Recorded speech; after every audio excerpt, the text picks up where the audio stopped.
যদি কোনো সিনেমা আপনার মাথায় লজিক বসানোর সুযোগ না দিয়ে আপনাকে প্রায় 3 ঘন্টা 20 মিনিট ধরে বিনোদন দিতে পারে, তবে সেটা সত্যিই এক অসাধারণ সিনেমা। বলছি পুষ্পা 2 মুভিটির কথা। সিনেমাটি কেমন তা আজকের এক্সপ্লেনেশন দেখলেই বুঝতে পারবেন। তো চলুন দেরি না করে মুভির এক্সপ্লেনেশনটি শুরু করা যাক। তো মুভি শুরু হয় জাপান থেকে, যেখানে একটি শিপের মাধ্যমে কিছু কন্টেইনার এসে পৌঁছায়, যেগুলোর মধ্যে লাল চন্দন কাঠ ভর্তি ছিল। আর সেই কাঠের সঙ্গে ছিলেন পুষ্পাবাই নিজেও। তারপর জাপানিরা পুষ্পাবাইকে ধরে নিয়ে উল্টো করে ঝুলিয়ে দেয়, কিন্তু পুষ্পাবাই যেভাবেই হোক নিজেকে ছাড়িয়ে নেন এবং তাদের সঙ্গে মারপিট শুরু করেন।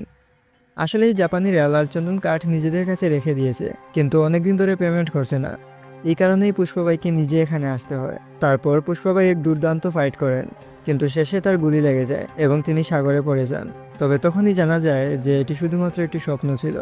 দেন আমরা বুঝতে পারি পুষ্পাবাই এখন পুরো সিন্ডিকেটের নেতা হয়ে গেছেন। লালচন্দনের কাঠ কোথায় যাবে তা পুষ্পাই ঠিক করেন। তিনি পুরো রাজত্ব করছেন, তবে তার অনেক শত্রুও রয়েছে। আর তাদের মধ্যে সবচেয়ে বড় শত্রু হলেন ইন্সপেক্টর শেখাওয়াত। সিনেমার প্রথম পার্টে পুষ্পা শেখাওয়াতকে অপমান করে নগ্ন অবস্থায় দূর করিয়েছিলেন। সেই অপমানের প্রতিশোধ নিতে শেখাওয়াত যে কোনো কিছু করার জন্য রাজি ছিলেন। এজন্য তিনি একটি পরিকল্পনা করেন। যখন পুষ্পার লোকেরা জঙ্গলে গিয়ে লালচন্দন কাঠ কাটছিল, তখন শেখাওয়াতও এক মজদুরের ছদ্মবেশে তাদের সঙ্গে যোগ দেন। এরপর সঠিক সময়ে তিনি তাদের সবাইকে গ্রেফতার করেন।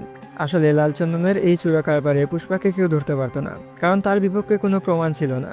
তাই শেখাওয়াত এই শ্রমিকদের খুব খারাপভাবে মারে এবং 200 জন শ্রমিককে জেলে পাঠিয়ে দেয়। এরপর এন্ট্রি হয় পুষ্পাবাইয়ের। তিনি পুলিশ স্টেশনে পৌঁছান, কিন্তু সেখানে শেখাওয়াত ছিল না, কিছু ইন্সপেক্টর ছিল।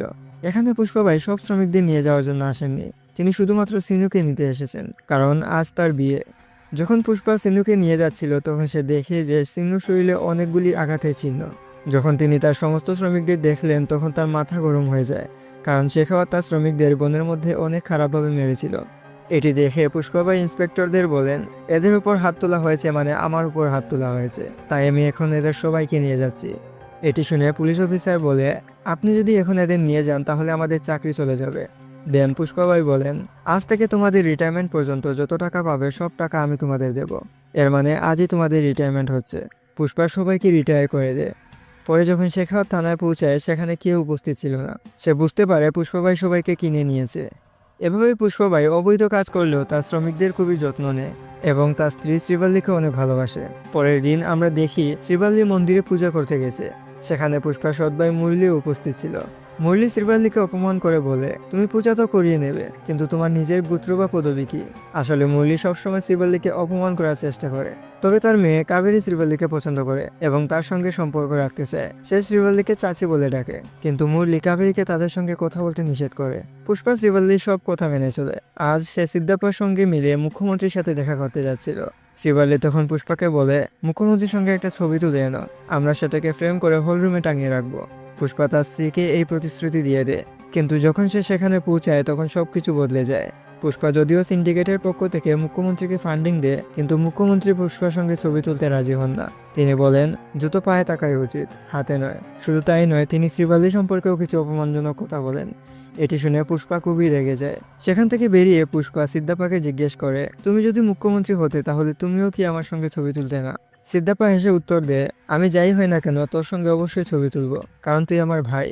তখন পুষ্পা সিদ্ধাপ্পাকে বলে, তাহলে মুখ্যমন্ত্রী হওয়ার প্রস্তুতি নাও। এরপর পুষ্পা সোজাসুজি জিজ্ঞেস করে, মুখ্যমন্ত্রী হতে কত টাকা লাগবে? সিদ্ধাপ্পা বলে, প্রায় 100 কোটি টাকার মতো। তখন পুষ্পা তাকে বলে, আমি তোমাকে 500 কোটি দেব, কিন্তু মুখ্যমন্ত্রী তোমাকে হতেই হবে। দেন পুষ্পার নির্দেশে সিদ্ধাপ্পা মুখ্যমন্ত্রী হওয়ার ব্যাপারে আলোচনা করতে সেন্ট্রাল মন্ত্রীর কাছে যায়। সেন্ট্রাল মন্ত্রীর একটি ভাইও ছিল এবং সিদ্ধাপ্পা সেই ভাইয়ের সঙ্গে কথা বলে। এদিকে পুষ্পা সেন্ট্রাল মন্ত্রীর কাছে একটি সোফা পাঠায়, যার ভেতর ছিল 25 কোটি টাকা। এটি দেখে সিদ্ধাপ্পা পুষ্পাকে বলে, এভাবে টাকা চড়ানো ঠিক না, আমাদের টাকা বাঁচাতে হবে, কারণ 500 কোটি টাকা সহজে পাওয়া যাবে না। কিন্তু পুষ্পার কাছে আগে থেকে একটি পরিকল্পনা ছিল। সে সিদ্ধাপ্পাকে বলে, আমি আর শুধু ন্যাশনাল নই, এখন ইন্টারন্যাশনাল হয়ে গেছি। আগে পুষ্পা লালচন্দনের ডিল শুধুমাত্র মুরগান নামের একজন লোকের সঙ্গে করত, যার বদলে প্রতি টনে 1 কোটি টাকা পেত। কিন্তু এই ডিল যদি সে বিদেশে নিয়ে করে, তাহলে প্রতি টনে 2 থেকে 2.5 কোটি টাকা পেতে পারে। তাই বেশি দেরি না করে পুষ্পা বিদেশে পৌঁছায়, যেখানে তার দেখা হয় এক বড় ব্যবসায়ীর সঙ্গে। সেখানে সে লালচন্দনের কাঠের একটি বড় ডিল ফাইনাল করে। পুষ্পা 2000 কুইন্টাল লালচন্দন কাঠ সরবরাহ করবে, যার বিনিময়ে সে 5000 কোটি টাকা পাবে। তবে 5,000 কোটি টাকা আয় করতে হলে তাকে 2,000 কুইন্টাল লাল চন্দন কাঠের ব্যবস্থা করতে হবে।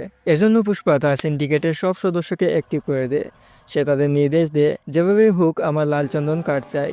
এরপর সিন্ডিকেটের সব সদস্যরা লাল চন্দন কাঠ সংগ্রহ করতে ঝাঁপিয়ে পড়ে। পুষ্পার নেতৃত্বে তারা লাল চন্দন কাঠ সংগ্রহ করছিল, কিন্তু তাদের মধ্যে একজনকে ইন্সপেক্টর শেখাওয়াত ধরে ফেলে এবং তার সব চন্দন কাঠ জ্বালিয়ে তাকে জানে মেরে ফেলে, যাতে সবাই তাকে ভয় পায়। আর সেটাই হয়, শেখাওয়াতের এমন আচরণে সবাই ভয় পেয়ে যায়। তাই তারা সিদ্ধাপ্পার কাছে যায় এবং বলে যে পুষ্পা এবং ইন্সপেক্টরের মধ্যে বন্ধুত্ব হতে হবে, তা না হলে ইন্সপেক্টর সবাইকে এইভাবেই মারতে থাকবে। তাই সিদ্ধাপ্পা শেখাওয়াতের কাছে যায় এবং বলে যে তুমি কি চাও। তখন ইন্সপেক্টর শেখাওয়াত তাকে বলে যে পুষ্পা আমাকে অপমান করেছে, তাই আমি চাই যে পুষ্পা সবার সামনে আমার কাছে ক্ষমা চাক। সিদ্ধাপ্পা পুষ্পাকে গিয়ে বুঝিয়ে বলে এবং পুষ্পা এতে রাজি হয়। পরের দিন একটি বড় অনুষ্ঠান ছিল, যেখানে সবাই আসে। পুষ্পা তখন ইন্সপেক্টরের কাছে ক্ষমা চায়। এটা দেখে ইন্সপেক্টর শেখাওয়াত খুবই খুশি হয় এবং সে এটা রেকর্ডও করে। খুশি হয়ে ইন্সপেক্টর শেখাওয়াত তার রেকর্ডিং বারবার শুনছিল। কিন্তু যখন পুষ্পা ঘরে ফিরছিল তখন তার মধ্যে অদ্ভুত এক অনুভূতি তৈরি হয়। পার্টির সবাই অবাক হয়ে গিয়েছিল যে পুষ্পা কিভাবে ক্ষমা চেয়ে ফেলল। পুষ্পা এতটাই রেগে গিয়েছিল যে সে আয়নায় নিজের মুখও দেখতে পারছিল না এবং সে সবাইকে রাস্তায় রেখে দিয়ে গাড়ি ঘুরিয়ে আবার সে পার্টিতে ফিরে যায়। ইন্সপেক্টর শেখাওয়াত যখন বাড়ি ফিরে যাচ্ছিল তখন পুষ্পা তার গাড়িকে অনেক জোরে একটি ধাক্কা দেয়, ফলে শেখাওয়াত সুইমিং পুলে পড়ে যায়। এরপর পুষ্পা সুইমিং পুলে গিয়ে প্রস্রাব করে দেয়। ইন্সপেক্টর কিছু বুঝে উঠতে পারছিল না যে কি হচ্ছে। দেন পুষ্পা ভাই তাকে বলে যে পুষ্পা একটি ব্র্যান্ড, আর আমি কারোর সামনে নত হই না। এরপর সে ইন্সপেক্টর শেখাওয়াতকে চ্যালেঞ্জ জানায় যে আমি 2,000 কুইন্টাল লাল চন্দন কাঠ দেশ থেকে বাইরে পাঠিয়ে দেখাবো। যদি আমি এটি করতে না পারি এবং তোর হাতে একটাও কাঠ এসে পড়ে, তাহলে আমি সারা জীবন শ্রমিকের মতো কাজ করব। এটা শুনে ইন্সপেক্টর শেখাওয়াত খুব রেগে যায় এবং পুষ্পার চ্যালেঞ্জ গ্রহণ করে। সে সমস্ত চেকপোস্টে নিরাপত্তা ব্যবস্থা আরও স্ট্রং করে দেয়। কিন্তু তারপর সে দেখে যে ব্রিজের নিচে নদী পুরোপুরি শুকিয়ে গেছে, কারণ তখন গরমের দিন ছিল। সে বুঝে যায় যে পুষ্পা নিশ্চয়ই এই নদীগুলোর মাধ্যমে তার ট্রাকগুলো বের করতে চাইবে। তার সন্দেহই সঠিক প্রমাণিত হয়, কারণ পুষ্পা সব লাল চন্দন কাঠের ট্রাক নদী দিয়ে বাইরে চলে যাচ্ছিল। পুলিশের গাড়ি অনেকবার চেষ্টা করলেও তাদের ধরতে পারছিল না, কিন্তু ইন্সপেক্টর শেখাওয়াত ট্রাকগুলোর সামনে এসে বড় শটগান দিয়ে গুলি করতে শুরু করে এবং শেষমেশ সব মাল জব্দ করে। এটা দেখে মঙ্গল সিনহা এবং তার স্ত্রী খুবই খুশি হয়। মিডিয়ার সামনে তারা ঘোষণা করে দিয়ে যে এই সমস্ত লাল চন্দন কাঠ পুষ্পার। কিন্তু কিছু সময় পর জানা যায় যে এগুলো আসল লাল চন্দন কাঠ ছিল না, এগুলো সাধারণ কাঠ ছিল। অর্থাৎ এখানে ইন্সপেক্টর পুরোপুরি বোকা হয়ে যায়। তখন পুষ্পা পুলিশ স্টেশনে আসে এবং জানায় যে খুব শীঘ্রই সে সমস্ত লাল চন্দন কাঠ বিদেশে পাঠিয়ে দেবে, যদি তুমি এগুলো থামাতে পারো তাহলে থামাও। এরপর পুষ্পা শ্রীবল্লী এবং পুরো পরিবার মাতা কালীর উৎসবে পৌঁছায়। সেখানে হঠাৎ শ্রীবল্লীর বমি আসে এবং জানা যায় যে সে গর্ভবতী। এটা শুনে পুষ্পা কালীমাতা সেজে এক তাণ্ডব নাচ শুরু করে। শ্রীবল্লী পুষ্পাকে বলে তুমি কি করছো? তখন পুষ্পা বলে আমার একটা ইচ্ছে আছে, আমি কালীমাতা থেকে একটা মেয়ে চাই, কারণ যদি ছেলে হয় তাহলে তাকে আমার উপাধি দিতে হবে, কিন্তু মেয়ে হলে সে অন্য বাড়িতে যাবে এবং অন্য উপাধি পাবে। এছাড়া সেখানে কিছু লোক পুষ্পার ভাতিজির সঙ্গে খারাপ আচরণ করছিল, সেটা দেখে পুষ্পা রেগে যায় এবং তাদের সঙ্গে লড়াই শুরু করে। এইসব অ্যাকশন সিকোয়েন্স খুবই চমৎকার ছিল। কিন্তু হঠাৎ মুরলি এসে পুষ্পাকে বলে তুমি যাই করো না কেন, তোমাকে আমরা আমাদের ফ্যামিলির সদস্য করব না, তুমি সবসময় অনাথ ছিলে এবং অনাথই থাকবে। তারপর আমরা দেখি মঙ্গল সিনহা, তার স্ত্রী এবং ভগৎ সিং শেখাওয়াত সিএম এর কাছে পৌঁছায় এবং তাকে জানিয়ে দেয় যে যদি এই লালচন্দন কাঠগুলো সীমান্ত পেরিয়ে চলে যায় তবে তোমার সিএম এর পদ বিপদে পড়বে, কারণ এর মাধ্যমে 2,000 থেকে 5,000 কোটি টাকা ফান্ডিং আসবে এবং এসব ফান্ডিং এর মাধ্যমে তুমি সিএম এর পদ থেকে সরে যাবে। তখন সিএম তাদের তৎক্ষণাৎ আদেশ দেয় যে এই লালচন্দন কাঠগুলো সীমান্ত পেরিয়ে যাওয়ার আগেই বাধা দিতে হবে। এই সমস্ত লালচন্দনের কাঠগুলো রামেশ্বরম থেকে শ্রীলঙ্কায় যাওয়ার পরিকল্পনা ছিল, কারণ রামেশ্বরম থেকে শ্রীলঙ্কা মাত্র 18 কিলোমিটার দূরে। তখন ইন্সপেক্টর শেখাওয়াত অনেক চেষ্টা করলেও ব্যর্থ হয়ে যায়। শেষমেশ মাল সরবরাহ হয়ে যাওয়ার পর অনেক টাকা আসে, যা থেকে পুষ্পা খুবই খুশি হয়। এই সমস্ত টাকা এমএলএদের জন্য সোফার মধ্যে লুকিয়ে রাখা হয় এবং সব সোফা এমএলএদের কাছে পাঠানো হয়, মানে পুষ্পা এখন সমস্ত এমএলএদের কিনে ফেলেছে। এরপর ইন্সপেক্টর শেখাওয়াতের অবস্থা খুবই খারাপ হয়ে পড়ে, কারণ এখন তার হাতে আর কিছুই নেই। এখন তার ট্রান্সফার হওয়া একদম নিশ্চিত, কারণ এখন তার কাছে সরকার থাকবে না, সরকারও পুষ্পার হবে। তখন শেখাওয়াতের কাছে যে নকল লালচন্দন কাঠ ছিল সে তা আগুনে পুড়িয়ে দেয় এবং অনেক মদ খেয়ে সেখানে থেকে যায়, ফলে বিস্ফোরণ ঘটে এবং শেখাওয়াত মারা যায়। তবে তার মরদেহ প্রকাশ করা হয়নি এবং এটা বলা হয়নি যে সে মারা গেছে। এর কিছুদিন পর আমরা দেখি যে সিএম এখন বদলে গিয়েছে। এখন সিএম হলেন সিদ্ধাপ্পা, শুধুমাত্র পুষ্পার জন্য, কারণ পুষ্পা সব এমএলএদের কিনে ফেলেছিল। সিদ্ধাপ্পা পুষ্পা বাড়িতে এসে তার সঙ্গে খাবার খায় এবং ছবি তুলে এবং শ্রীবল্লীকে বলে তোমার একটি ছবির কারণে আমি সিএম হয়েছি। যদিও সিদ্ধার্থ সিএম হয়েছে, তবুও পুরো রাজ্যে পুষ্পা রাজত্ব করছিল। সবাই তাকে অনেক সম্মান দিতে শুরু করে। তারপর একদিন পুষ্পার ভাবি অর্থাৎ মুরলির স্ত্রী পুষ্পার বাড়িতে আসে এবং তাকে জানায় যে কাবেরীকে কিছু লোক অপহরণ করেছে এবং 5 কোটি টাকা মুক্তিপণ দাবি করেছে। যদি টাকা না পায় তাহলে তারা কাবেরীকে মেরে ফেলবে। আসলে ছেলেটি সেন্ট্রাল মিনিস্টারের ভাতিজা, তাই সিদ্ধার্থ পুষ্পাকে কল করে বলে যে এই ছেলেদের ছেড়ে দিতে।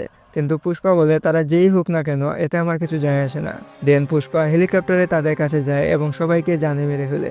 এখানে সেন্ট্রাল মিনিস্টারের ভাইও ছিল, পুষ্পা তাকেও মেরে ফেলে আর কাবেরীকে ছাড়িয়ে নিয়ে আসে। তারপর মুরলি তার ভুল বুঝতে পারে আর পুষ্পার কাছে ক্ষমা চায়। দেন আমরা দেখি মুরলি তার মেয়ে কাবেরীর বিয়েতে পুষ্পাকে ইনভাইট করে। শিবালি এখানে পুষ্পাকে জানায় যে সব কার্ডে তার মায়ের নাম এবং তার নাম লেখা আছে, এমনকি তার পিতার সারনেমের সাথে। এটা দেখে পুষ্পা খুব ইমোশনাল হয়ে পড়ে আর তার চারপাশে অনেক মানুষ জড়ো হয়, কারণ পুষ্পাকে এভাবে কেউ কাঁদতে দেখেনি। এরপর পুষ্পা সবাইকে মাফ করে দেয় এবং পুরো পরিবার নিয়ে কাবেরীর বিয়েতে উপস্থিত হয়। এদিকে মন্ত্রীর বাড়িতে সুখ ছড়িয়ে পড়ে, কারণ মন্ত্রীর ভাই ও ভাইয়ের ছেলে মারা গেছে। এরপর এক ব্যক্তি মন্ত্রীর কাছে একটি পার্সেল নিয়ে আসে এবং একই পার্সেল সে পুষ্পার কাছেও পাঠায়। দূরে একটি পাহাড় থেকে লোকটি রিমোটে চাপ দেওয়ার সাথে সাথে পার্সেল দুটি থেকে প্রচন্ড বিস্ফোরণ ঘটে আর এখানেই সিনেমার সমাপ্তি হয়। সেই ব্যক্তি কে ছিল তা বলা হয়নি, তবে পুষ্পা 3 এর ঘোষণা করা হয়েছে, যার নাম হবে পুষ্পা দ্য রেম্পেজ। ফ্রেন্ডস, ওই লোকটা কে হতে পারে তা কমেন্ট করে জানান। আর ভিডিও ভালো লাগলে ভিডিওটিকে লাইক আর চ্যানেলটিকে সাবস্ক্রাইব করতে ভুলবেন না, যাতে এই ধরনের লেটেস্ট আর ফ্রেশ কন্টেন্ট আপনি পেতে থাকেন। ধন্যবাদ।